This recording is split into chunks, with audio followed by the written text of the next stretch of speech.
La Regione Veneto è stata designata come Regione Europea dello Sport per il 2024. La notizia è stata comunicata direttamente al Presidente Luca Zaia dal Presidente di ACES Europe Gianfrancesco Lupatelli. Un importante riconoscimento che riempie di soddisfazione e orgoglio non solo il Presidente Zaia ma anche gli abitanti del Veneto, in particolare l'europarlamentare Rosanna Conte, che ha svolto un ruolo chiave come delegata ACES Europe per il Triveneto. Il raggiungimento di tale riconoscimento è il risultato di un grande lavoro di squadra e premia il Veneto, una regione da sempre all'avanguardia nello sport.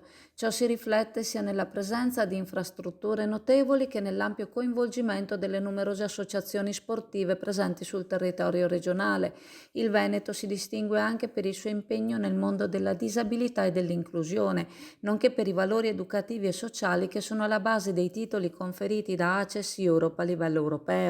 La designazione della Regione Veneto come Regione Europea dello Sport per il 2024 è motivo di grande gioia e rappresenta un importante riconoscimento per il costante impegno e l'eccellenza sportiva dimostrati dalla Regione. Si apre ora un nuovo capitolo in cui il Veneto potrà sfruttare questa opportunità per promuovere ulteriormente il suo patrimonio sportivo e consolidare la sua reputazione come destinazione ideale per gli appassionati di sport e per gli eventi sportivi di livello europeo.